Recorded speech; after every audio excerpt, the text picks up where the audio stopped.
ആകാശവാണി. നമസ്കാരം. പ്രാദേശിക വാർത്തകൾ വായിക്കുന്നത് അരവിന്ദ്.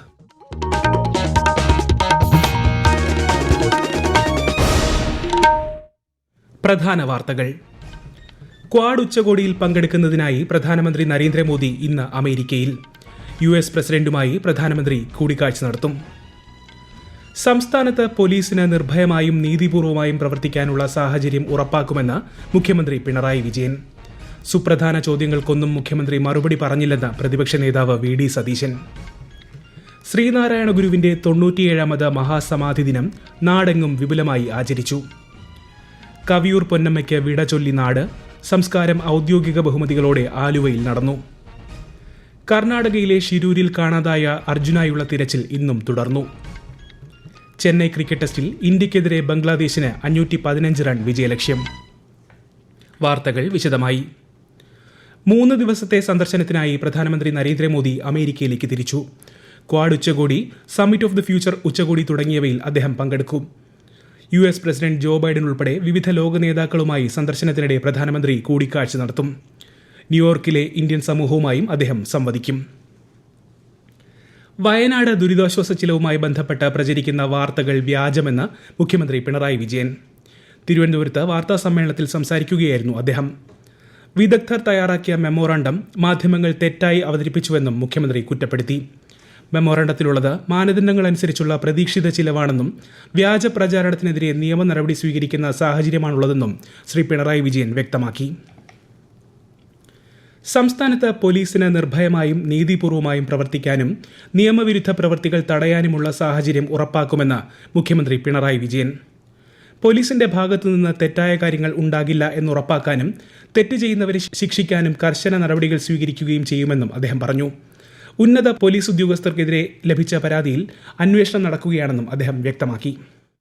നമ്മുടെ സംസ്ഥാനത്ത് പോലീസിന് നിർഭയമായും നീതിപൂർവമായും പ്രവർത്തിക്കാനും നിയമവിരുദ്ധ പ്രവർത്തികൾ തടയാനുമുള്ള സാഹചര്യം ഉറപ്പാക്കും. പോലീസിൻ്റെ ഭാഗത്തു നിന്ന് എന്തെങ്കിലും തെറ്റ് സംഭവിക്കുക എന്നത് ഉണ്ടാകാൻ പാടില്ലാത്തതാണ്. അങ്ങനെ തെറ്റ് സംഭവിച്ചെങ്കിൽ അതിൻ്റെ മേലെയുള്ള കർക്കശമായ നടപടിയിലേക്കും സർക്കാർ കടക്കും. അതേസമയം പോലീസ് സേനയുടെ മനോവീര്യം തകർക്കാനുള്ള ബോധപൂർവമായ നീക്കത്തോട് ഒരു തരത്തിലും യോജിക്കാനും കഴിയില്ല. ഇന്നത്തെ വാർത്താ സമ്മേളനത്തിൽ സുപ്രധാന ചോദ്യങ്ങൾക്കൊന്നും മുഖ്യമന്ത്രി മറുപടി പറഞ്ഞില്ലെന്ന് പ്രതിപക്ഷ നേതാവ് VD സതീശൻ കുറ്റപ്പെടുത്തി. എറണാകുളത്ത് മാധ്യമങ്ങളോട് സംസാരിക്കുകയായിരുന്നു അദ്ദേഹം. വയനാട്ടിലെ ദുരിതാശ്വാസ പ്രവർത്തനങ്ങൾ സംബന്ധിച്ച കണക്ക് ഊതിപ്പെരിപ്പിച്ചതാണ്. സർക്കാർ നൽകിയ കണക്ക് മെമ്മോറാണ്ടത്തിന്റെ വിശ്വാസ്യത ഇല്ലാതാക്കും. തൃശൂർ പൂരത്തിലെ അനിഷ്ട സംഭവങ്ങളിൽ അന്വേഷണ റിപ്പോർട്ട് വൈകുന്നതിനെയും ശ്രീ സതീശൻ വിമർശിച്ചു.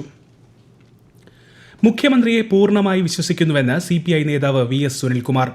തൃശൂർ പൂരം നടത്തിപ്പ് വിഷയത്തിൽ നിവേദനം നൽകിയത് ഗൌരവമായി എടുക്കുകയും 24-ാം തീയതിക്ക് മുൻപായി റിപ്പോർട്ട് നൽകുമെന്നുമുള്ള ഉറപ്പ് വിശ്വസിക്കുകയാണെന്നും അദ്ദേഹം പറഞ്ഞു. പൂരം നല്ല രീതിയിൽ മുന്നോട്ട് പോകാനാണ് ഇത്തരം കാര്യങ്ങൾ പറയുന്നതെന്നും റിപ്പോർട്ട് വന്ന ശേഷം പ്രതികരിക്കാമെന്നും അദ്ദേഹം തൃശൂരിൽ മാധ്യമങ്ങളോട് പറഞ്ഞു. ലോകം ഉള്ളിടത്തോളം കാലം ആരാധനയോടെ കാണാൻ കഴിയുന്ന മഹാവ്യക്തിത്വത്തിന് ഉടമയായിരുന്നു ശ്രീനാരായണ ഗുരുവെന്ന് മന്ത്രി K രാജൻ. ശ്രീനാരായണ ഗുരുവിന്റെ 97ാമത് മഹാസമാധി ദിനത്തിന്റെ ഭാഗമായി വർക്കല ശിവഗിരിയിൽ സംഘടിപ്പിച്ച സമ്മേളനം ഉദ്ഘാടനം ചെയ്യുകയായിരുന്നു മന്ത്രി. ശ്രീബുദ്ധനെ പോലെ ശ്രീനാരായണ ഗുരു തന്റെ ഭാഷ അടിമുടി പുതുക്കിപ്പണിതത് ഏറ്റവും സാധാരണക്കാരന് പോലും മനസ്സിലാകാൻ വേണ്ടി ആയിരുന്നുവെന്നും മന്ത്രി പറഞ്ഞു. മുതിർന്ന CPIM നേതാവും മുൻ MPയുമായ MM ലോറൻസ് അന്തരിച്ചു. 94 വയസ്സായിരുന്നു. LDF കൺവീനറായി പ്രവർത്തിച്ചിട്ടുണ്ട്. CPIM കേന്ദ്ര കമ്മിറ്റി അംഗം, സംസ്ഥാന സെക്രട്ടേറിയറ്റ് അംഗം എന്ന നിലകളിൽ പ്രവർത്തിച്ചു. 1980 മുതൽ 1984 വരെ ഇടുക്കിയിൽ നിന്നുള്ള ലോക്സഭാംഗമായിരുന്നു. MM ലോറൻസിന്റെ നിര്യാണത്തിൽ ഗവർണർ ആരിഫ് മുഹമ്മദ് ഖാൻ, മുഖ്യമന്ത്രി പിണറായി വിജയൻ ഉൾപ്പെടെയുള്ള പ്രമുഖർ അനുശോചിച്ചു.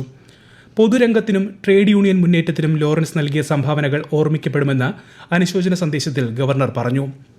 MM ലോറൻസിന്റെ വിയോഗം CPIMനും ഇടതുപക്ഷത്തിനും രാജ്യത്തെ തൊഴിലാളി വർഗ മുന്നേറ്റത്തിനും കനത്ത നഷ്ടമാണെന്ന് മുഖ്യമന്ത്രി പറഞ്ഞു. നിയമസഭാ സ്പീക്കർ, മന്ത്രിമാർ, CPIM സംസ്ഥാന സെക്രട്ടറി MV ഗോവിന്ദൻ തുടങ്ങിയവരും അനുശോചനം രേഖപ്പെടുത്തി. മലയാളത്തിന്റെ പ്രിയ നടി കവിയൂർ പൊന്നമ്മയ്ക്ക് വിട ചൊല്ലി നാട്. ഔദ്യോഗിക ബഹുമതികളോടെ സംസ്കാരം ആലുവയിലെ വീട്ടുവളപ്പിൽ നടന്നു. കേന്ദ്ര സഹമന്ത്രി സുരേഷ് ഗോപി ഉൾപ്പെടെ സിനിമ, രാഷ്ട്രീയ, സാംസ്കാരിക രംഗത്തു നിന്നും നിരവധി പേരാണ് കവിയൂർ പൊന്നമ്മയ്ക്ക് ആദരാഞ്ജലികൾ അർപ്പിച്ച വീട്ടിലും പൊതുദർശനം നടന്ന കളമശ്ശേരി ടൗൺ ഹാളിലും എത്തിയത്. മുഖ്യമന്ത്രിയെയും സംസ്ഥാന സർക്കാരിനെയും പ്രതിനിധീകരിച്ച മന്ത്രി പി രാജീവ് അന്തിമോപചാരം അർപ്പിച്ചു. എറണാകുളം ആശുപത്രിയിൽ ചികിത്സയിലിരിക്കെ ഇന്നലെ വൈകുന്നേരത്തോടെയാണ് കവിയൂർ പൊന്നമ്മ അന്തരിച്ചത്. 4 തവണ മികച്ച രണ്ടാമത്തെ നടിക്കുള്ള സംസ്ഥാന അവാർഡ് സ്വന്തമാക്കിയിട്ടുണ്ട്. ഈ വാർത്തകൾ ആകാശവാണിയിൽ നിന്ന്. ആകാശവാണി വാർത്തകളും വാർത്താധിഷ്ഠിത പരിപാടികളും all India radio news Thiruvananthapuram എന്ന യൂട്യൂബ് ചാനലിൽ ലഭ്യമാണ്. കൂടുതൽ വാർത്തകൾക്കായി @all India radio news Thiruvananthapuram എന്ന ഫേസ്ബുക്ക് പേജും @AER_News_TVM എന്ന എക്സ് ഹാൻഡിലും സന്ദർശിക്കാം. ആകാശവാണി തിരുവനന്തപുരം പ്രാദേശിക വാർത്താ വിഭാഗം അവതരിപ്പിക്കുന്ന പ്രത്യേക പരിപാടിയായ നല്ല വാർത്ത എല്ലാ ശനിയാഴ്ചയും വൈകുന്നേരം 6:40 പ്രക്ഷേപണം ചെയ്യുന്നതാണ്. ഇന്ന് 6:30 പ്രാദേശിക വാർത്തകൾ ശേഷം നല്ല വാർത്ത കേൾക്കാവുന്നതാണ്. കർണാടകയിലെ ഷിരൂരിൽ മണ്ണിടിച്ചിലിൽ കാണാതായ കോഴിക്കോട് സ്വദേശിയായ ലോറി ഡ്രൈവർ അർജുനായുള്ള തിരച്ചിൽ പുരോഗമിക്കുന്നു. വിദഗ്ധൻ ഈശ്വർ മാൽപേ ഗംഗാവലി പുഴയിൽ നടത്തിയ തിരച്ചിലിൽ കണ്ടെത്തിയ വാഹനത്തിന്റെ ടയർ ഉൾപ്പെടെയുള്ള ഭാഗങ്ങൾ ഡ്രഡ്ജറിലെ വടങ്ങൾ ഉപയോഗിച്ച് പുറത്തെടുത്തെങ്കിലും അത് അർജുൻ ഓടിച്ച ട്രക്കിന്റേതല്ലെന്ന് ലോറി ഉടമ വ്യക്തമാക്കി. Karwar MLA Satish Sail, Manjeshwaram MLA AK Mashraf, അർജുന്റെ കുടുംബാംഗങ്ങൾ എന്നിവർ ഷിരൂരിലെത്തിയിരുന്നു. എംബോക്സ് സംശയത്തെ തുടർന്ന് കണ്ണൂർ മെഡിക്കൽ കോളേജിൽ പ്രവേശിപ്പിച്ച യുവതിയുടെ പരിശോധനാ ഫലം നെഗറ്റീവാണെന്ന് ജില്ലാ മെഡിക്കൽ ഓഫീസർ അറിയിച്ചു. ഇന്നലെയാണ് യുവതിയെ മെഡിക്കൽ കോളേജിൽ പ്രവേശിപ്പിച്ചത്. ചെന്നൈയിൽ നടക്കുന്ന ഇന്ത്യ ബംഗ്ലാദേശ് ടെസ്റ്റ് ക്രിക്കറ്റ് പരമ്പരയിലെ ആദ്യ മത്സരത്തിൽ ബംഗ്ലാദേശിന് 515 റൺ വിജയലക്ഷ്യം. ഒന്നാം ഇന്നിംഗ്സിൽ ഇന്ത്യ ഉയർത്തിയ 376 റൺ പിന്തുടർന്നിറങ്ങിയ ബംഗ്ലാദേശ് 149 റൺസിന് പുറത്തായി. ശുഭ്മാൻ ഗില്ലിന്റെയും ഋഷഭ് പന്തിന്റെയും വെടിക്കെട്ട് ബാറ്റിംഗ് മികവിൽ രണ്ടാം ഇന്നിംഗ്സിൽ ഇന്ത്യ 287 റൺ നേടി. മറുപടി ബാറ്റിംഗിനിറങ്ങിയ ബംഗ്ലാദേശ് മൂന്നാം ദിനം കളി അവസാനിക്കുമ്പോൾ 4 വിക്കറ്റ് നഷ്ടത്തിൽ 158 റൺ എന്ന നിലയിലാണ്. സൂപ്പർ ലീഗ് കേരളയിൽ ഇന്ന് തിരുവനന്തപുരം കൊമ്പൻസ് FCയും കണ്ണൂർ വാരിയേഴ്സ് FCയും തമ്മിൽ തിരുവനന്തപുരത്ത് ഏറ്റുമുട്ടും. പാളയം ചന്ദ്രശേഖരൻ നായർ സ്റ്റേഡിയത്തിൽ രാത്രി 7:30 പോരാട്ടം. 2 കളികളിൽ നിന്ന് 4 പോയിന്റുമായി ഇരു ടീമും പട്ടികയിൽ 2ാം സ്ഥാനത്താണ്. കഴിഞ്ഞ ദിവസം ഹോം ഗ്രൗണ്ടിൽ തൃശൂർ മാജിക് FCയെ 2-0 തകർത്ത ആത്മവിശ്വാസത്തിലാണ് തിരുവനന്തപുരം കൊമ്പൻസ്. ISL ഫുട്ബോളിൽ ജംഷഡ്പൂർ FC മുംബൈ സിറ്റി മത്സരം പുരോഗമിക്കുന്നു. ജംഷഡ്പൂരിൽ നടക്കുന്ന മത്സരത്തിൽ ജംഷഡ്പൂർ FC 1-3 ഗോളുകൾക്ക് മുന്നിലാണ്. കൊൽക്കത്തയിൽ ഇന്ന് നടക്കുന്ന 2ാം മത്സരത്തിൽ മുഹമ്മദൻ SC ഗോവ FC നേരിടും. രാത്രി 7:30 മത്സരം. അന്താരാഷ്ട്ര തീരദേശ ശുചീകരണ ദിനത്തിന്റെ ഭാഗമായി തീരസംരക്ഷണ സേന ഫോർട്ട് കൊച്ചി, കുഴിപ്പള്ളി ബീച്ചുകളിൽ സംഘടിപ്പിച്ച ശുചീകരണ പ്രവർത്തനങ്ങളിൽ കേന്ദ്ര സഹമന്ത്രി സുരേഷ് ഗോപി പങ്കെടുത്തു. വിഴിഞ്ഞം തീരസംരക്ഷണ സേനയുടെ ആഭിമുഖ്യത്തിൽ കോവളത്തെ ഹവ്വ ബീച്ചിലും ശുചീകരണ യജ്ഞം സംഘടിപ്പിച്ചു. NCCയുടെ ആഭിമുഖ്യത്തിൽ ശംഖുമുഖം തീരത്തും ശുചീകരണ പരിപാടി സംഘടിപ്പിച്ചു.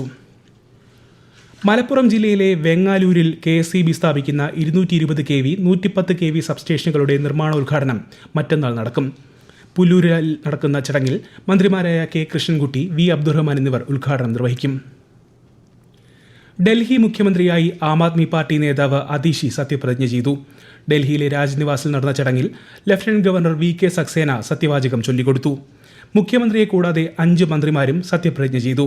സുഷമ സ്വരാജിനും ഷീല ദീക്ഷിത്തിനും ശേഷം ഡൽഹിയുടെ 3ാമത്തെ വനിതാ മുഖ്യമന്ത്രിയാണ് അതിഷി. പ്രധാന വാർത്തകൾ വീണ്ടും. ക്വാഡ് ഉച്ചകോടിയിൽ പങ്കെടുക്കുന്നതിനായി പ്രധാനമന്ത്രി നരേന്ദ്രമോദി ഇന്ന് അമേരിക്കയിൽ. US പ്രസിഡന്റുമായും പ്രധാനമന്ത്രി കൂടിക്കാഴ്ച നടത്തും. സംസ്ഥാനത്ത് പോലീസിന് നിർഭയമായും നീതിപൂർവമായും പ്രവർത്തിക്കാനുള്ള സാഹചര്യം ഉറപ്പാക്കുമെന്ന് മുഖ്യമന്ത്രി പിണറായി വിജയൻ. സുപ്രധാന ചോദ്യങ്ങൾക്കൊന്നും മുഖ്യമന്ത്രി മറുപടി പറഞ്ഞില്ലെന്ന് പ്രതിപക്ഷ നേതാവ് VD സതീശൻ. ശ്രീനാരായണ ഗുരുവിന്റെ 97ാമത് മഹാസമാധി ദിനം നാടെങ്ങും വിപുലമായി ആചരിച്ചു. കവിയൂർ പൊന്നമ്മയ്ക്ക് വിട ചൊല്ലി നാട്. സംസ്കാരം ഔദ്യോഗിക ബഹുമതികളോടെ ആലുവയിൽ നടന്നു. കർണാടകയിലെ ഷിരൂരിൽ കാണാതായ അർജുനായുള്ള തിരച്ചിൽ ഇന്നും തുടർന്നു. ചെന്നൈ ക്രിക്കറ്റ് ടെസ്റ്റിൽ ഇന്ത്യക്കെതിരെ ബംഗ്ലാദേശിന് 515 റൺ വിജയലക്ഷ്യം. പ്രാദേശിക വാർത്തകൾ കഴിഞ്ഞു. അടുത്ത വാർത്താ പ്രക്ഷേപണം രാത്രി 7:25.